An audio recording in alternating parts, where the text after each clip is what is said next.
What Luke does is he presents an incredibly good case, and he gives us something even more important than something ironclad. What does he give us? He said, inasmuch as many have undertaken to compile a narrative of the things that have been accomplished among us. It seemed good to me, having followed all things closely, to write an account for you. What he says is, I'm going to give you a narrative. I'm going to tell you a story. In fact, the story, and by the way, when you hear the word story, we tend to think, oh, that means it's made up. But down through history, most people heard the word story, and it meant something that was passed along, something that was true. He says, I want to tell you a story. I'm going to tell you a story about Jesus. And it's essential that he tells his friend, I'm going to tell you a historically researched story.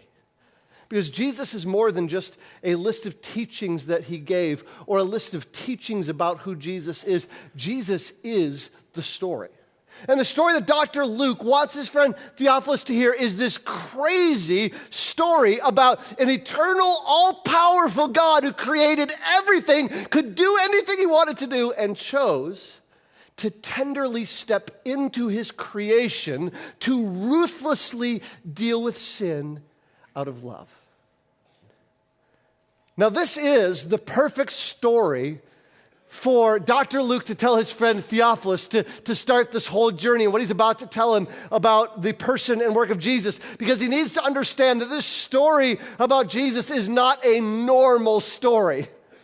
That this start with John, who becomes John the Baptist, and his cousin Jesus, that is miraculous from the start, that neither one of their moms should have been able to conceive, and yet nothing is impossible with God. And I have to wonder if educated Theophilus is thinking, there's so much about this story that is unbelievable, and Luke just starts by saying, yes, it is. It is unbelievable, and nothing is impossible with God. It has to start here.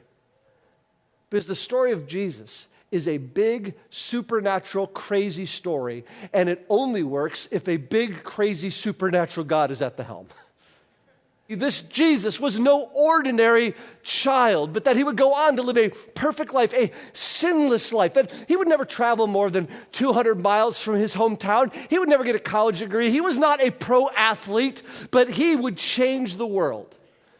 Because this little baby would grow up to die on the cross for the sins of the world, but he wouldn't stay dead. He would raise himself from the dead to save those who would believe, and Dr. Luke wanted Theophilus to believe.